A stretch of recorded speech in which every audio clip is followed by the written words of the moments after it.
दोस्तों, आज हम इस वीडियो में दक्षिण भारत के क्षत्रिय मराठा राजवंशों से उत्पन्न कुछ राजपूत वंशों की जानकारी लेंगे। लेकिन वीडियो शुरू करने से पहले अगर आप चैनल पर नए हैं तो चैनल को सब्सक्राइब जरूर कीजिए। दोस्तों, क्षत्रिय मराठा जाति में 96 क्षत्रिय कुल यानी वंश है और राजपूत जाति में 36 कुल यानी वंश है। राजपूतों के इन 36 वंशों में से कुछ वंश दक्षिण भारत के मराठा राजवंशों से उत्पन्न हुए हैं, तो कुछ वंश उत्तर भारत के क्षत्रिय राजवंशों से उत्पन्न हुए हैं, तो कुछ वंश विदेशी शक, कुषाण और हुनों से भी उत्पन्न हुए हैं। तो हम उनमें से दक्षिण भारत के मराठा राजवंशों से उत्पन्न राजपूत वंशों की जानकारी लेते हैं। तो इस कड़ी में पहला वंश है राठौड़ उर्फ राष्ट्रकूट वंश। इस राष्ट्रकूट मराठा वंश ने ईस्वी 753 से ईस्वी 982 तक ऐसे 229 वर्षों तक संपूर्ण दक्षिण भारत और उत्तर में कन्नौज तक अपना साम्राज्य विस्तार करके शासन किया। यह राष्ट्रकूट मराठा वंश मूल रूप से महाराष्ट्र के छत्रपति संभाजी नगर जिले में स्थित वेरुल यानी एलोरा गांव का था। वेरुल यह उनकी पहली राजधानी थी, जहां पर उन्होंने जग प्रसिद्ध कैलाश मंदिर और घृष्णेश्वर शिव मंदिर बनवाया, जो कि 12 ज्योतिर्लिंगों में से एक है। यहां पर राष्ट्रकूट कर्नाटक के वातापी यानी बादामी के चालुक्य मराठा वंश के अधीन सामंत के रूप में शासन करते थे। बाद में राष्ट्रकूट मराठा सम्राट दंती दुर्ग ने चालुक्य मराठा सम्राट कीर्तिवर्मन द्वितीय को पराजित करके खुद को स्वतंत्र घोषित किया और महाराष्ट्र कर्नाटक की सीमा पर स्थित मान्यखेट को अपनी नई राजधानी बनाकर दक्षिण भारत में राष्ट्रकूट वंश का सार्वभौम साम्राज्य स्थापित किया। इस राष्ट्रकूट मराठा राजवंश के सबसे प्रतापी सम्राट हुए गोविंद तृतीय, जो ध्रुव धारावर्ष के पुत्र थे, और उन्होंने ईस्वी 793 से 814 तक ऐसे 21 वर्ष शासन किया। उन्होंने कन्याकुमारी तक संपूर्ण दक्षिण भारत जीत लिया और श्रीलंका के राजा ने बिना युद्ध किए ही उनका आधिपत्य स्वीकार कर लिया। उस समय उत्तर भारत में कन्नौज को जीतने के लिए त्रिपक्षीय संघर्ष चल रहा था, जिसमें पूर्व भारत का शक्तिशाली राजवंश था पाल वंश और पश्चिम भारत में शक्तिशाली राजवंश था गुर्जर प्रतिहार वंश और दक्षिण में था राष्ट्रकूट राजवंश। यह तीनों राजवंश कन्नौज को जीतने के लिए संघर्ष कर रहे थे, जिसको त्रिपक्षीय संघर्ष कहा जाता है। तो इसमें राष्ट्रकूट मराठा सम्राट गोविंद तृतीय ने गुर्जर प्रतिहार वंश के शासक नागभट्ट द्वितीय को पराजित किया। उसके बाद उन्होंने पाल वंश के शासन धर्मपाल को भी पराजित किया और कन्नौज के शासक चक्रायुद्ध को भी पराजित किया। इस तरह उन्होंने कन्नौज का त्रिपक्षीय संघर्ष जीता और राष्ट्रकूट साम्राज्य का उत्तर में कन्नौज तक, पूर्व में वाराणसी तक, पश्चिम में भड़ोच तक साम्राज्य विस्तार किया। दक्षिण भारत तो वह पहले से ही जीत चुके थे। मराठा सम्राट गोविंद तृतीय यह केवल राष्ट्रकूट वंश के ही नहीं अपितु दक्षिण भारत के पहले ऐसे सम्राट हुए जिन्होंने उत्तर भारत जीत लिया। इस तरह कन्नौज को जीतने के बाद राष्ट्रकूट मराठा सम्राट गोविंद तृतीय ने अपने भाई इंद्र राष्ट्रकूट को कन्नौज का शासक बनाया। उसी के वंशज बाद में कन्नौज के राठौड़ राजपूत कहलाए और इस तरह दक्षिण भारत के राष्ट्रकूट मराठा वंश से राजपूतों का राठौड़ वंश उत्पन्न हुआ।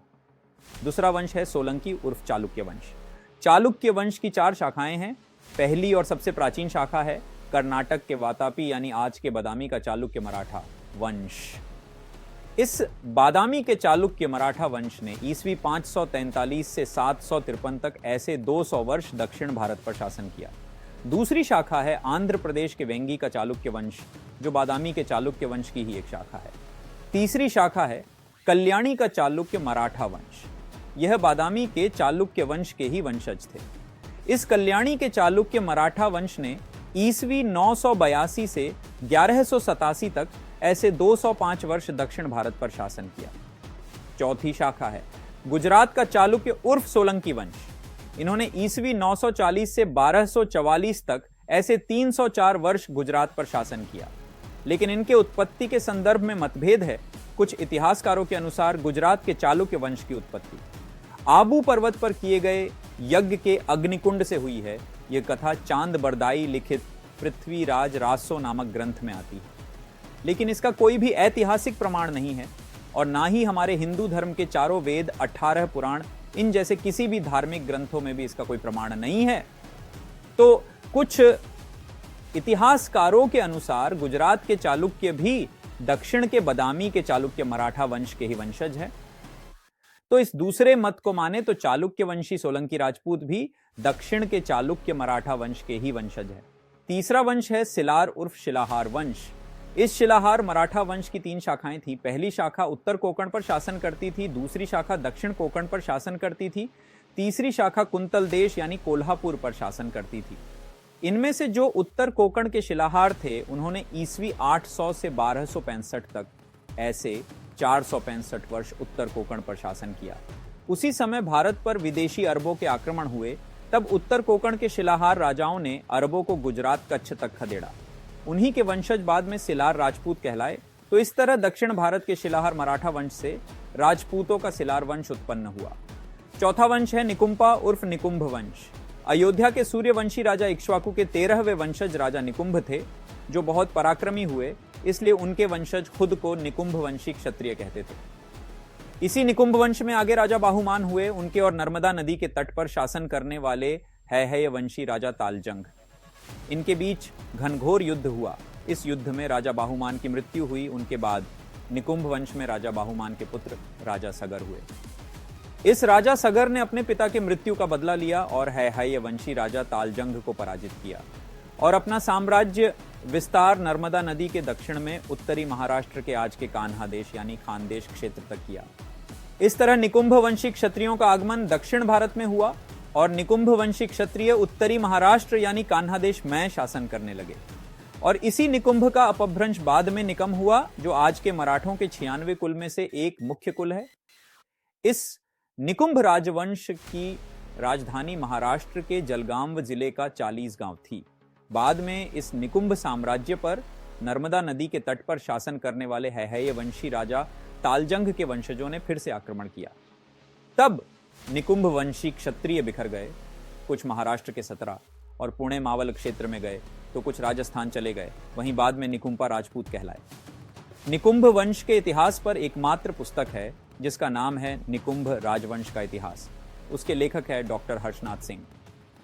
वह भी अपनी पुस्तक में लिखते हैं कि निकुंभ वंशी क्षत्रियों का दक्षिण में शासन का इतिहास राजस्थान की अपेक्षा अधिक प्राचीन है। तो इस तरह दक्षिण भारत के निकुंभ मराठा राजवंश से राजपूतों का निकुंभा वंश उत्पन्न हुआ। 5वां वंश है अभियर वंश, जो मराठों में अहीर राव नाम से जाना जाता है। इस वंश को कुछ इतिहासकार राष्ट्रकूट वंश की शाखा मानते हैं, तो कुछ इतिहासकार अभीरा वंश की शाखा मानते हैं। यह वंश चाहे राष्ट्रकूट वंश की शाखा हो या अभीरा वंश की, दोनों ही दक्षिण भारत के मराठा राजवंश है। राष्ट्रकूट वंश की जानकारी तो हम पहले ले चुके हैं। इस अभीरा वंश ने ईस्वी 203 से 260 तक ऐसे 57 वर्ष उत्तरी महाराष्ट्र यानी कान्हा देश यानी आज के खानदेश पर शासन किया। इस अभीरा वंश की राजधानी महाराष्ट्र के नासिक जिले के त्र्यंबकेश्वर के पास अंजनेरी गांव में स्थित अंजनेरी किला थी। उपराजधानी मध्य प्रदेश का असीरगढ़ थी। तो इस दक्षिण भारत के अभीरा मराठा वंश से राजपूतों का अभियर वंश उत्पन्न हुआ। छठा और सबसे महत्वपूर्ण वंश है सिसोदिया उर्फ सिसोदे वंश। अब कुछ राजपूत इतिहासकारों के अनुसार सिसोदिया वंश गुहिल वंश की शाखा है। अब इस सिसोदिया उर्फ गुहिल वंश के उत्पत्ति के संदर्भ में अनेक मत है। उसमें से एक महत्वपूर्ण मत ऐसा है कि गुहिल वंश गुजरात के वल्लभी के मैत्रक वंश की शाखा है। गुहिल वंश की स्थापना करने वाले राजा गुहादित्य, यह गुजरात के वल्लभी के मैत्रक वंश के आखिरी शासक शिलादित्य के पुत्र थे। लेकिन शिलादित्य का शासन काल ईस्वी 767 का है और गुहादित्य का शासन काल 566 ईस्वी का बताया जाता है। तो दोनों में 201 वर्ष के शासन काल का अंतर है। पुत्र ने पिता से 201 वर्ष पहले जन्म लिया, ऐसा नहीं हो सकता। इस वजह से गुहिल वंश यह मैत्रक वंश की शाखा है। यह थ्योरी या मत गलत साबित होता है, क्योंकि गुहादित्य के वंशज कालभोज बप्पा रावल का शासन काल ही 712 ईस्वी का है। राजपूतों के दूसरे इतिहासकार मुहनोत नैन्सी, जो 16वीं सदी में हुए, उन्होंने मुहनोत नैन्सरी ख्यात नामक ग्रंथ लिखा, जिसमें उन्होंने राजपूतों के 36 वंश कहां से उत्पन्न हुए इसके बारे में जानकारी दी है। तो इस मुहनोत नैनसिरी ख्यात के सिसोदिया ख्यात में वह कहते हैं कि सिसोदिया पहले गुहिलोत कहलाते थे और इनका राज्य पहले दक्षिण में नासिक त्र्यंबकेश्वर में था, बाद में वह मेवाड़ आए, ऐसा वह साफ लिखते हैं। और यही बात मराठा इतिहासकार रामकृष्ण कदम उनका ग्रंथ मराठा और 96 कुल में लिखते हैं। रामकृष्ण कदम लिखते हैं, मेवाड़ का सिसोदिया वंश। यह सिसोदे मराठा वंश की शाखा है। मेवाड़ के सिसोदिया वंश का मूल पुरुष मूल रूप से महाराष्ट्र के गोदावरी नदी के तट पर बसे हुए पैठण शहर का था, और इस बात का प्रमाण वह राजपूत भाट लोगों का ग्रंथ राजकुलाख्यान का देते हैं। अब पैठण के सिसोदे मराठा वंश की उत्पत्ति कैसे और कहां से हुई, इसके बारे में जानकारी लेते हैं। तो ईसा पूर्व 6ठी शताब्दी तक, यानी आज से 2600 वर्ष पूर्व तक हमारे हिंदुस्तान में 16 महाजनपद थे। उसमें से 15 महाजनपद उत्तर भारत में थे और एकमात्र अश्मक नामक महाजनपद दक्षिण भारत में था। भगवान श्री राम जिस वंश के थे, उस अयोध्या के इक्ष्वाकु वंश में अश्मक नामक राजा हुए, जो राजा सौदास के पुत्र थे।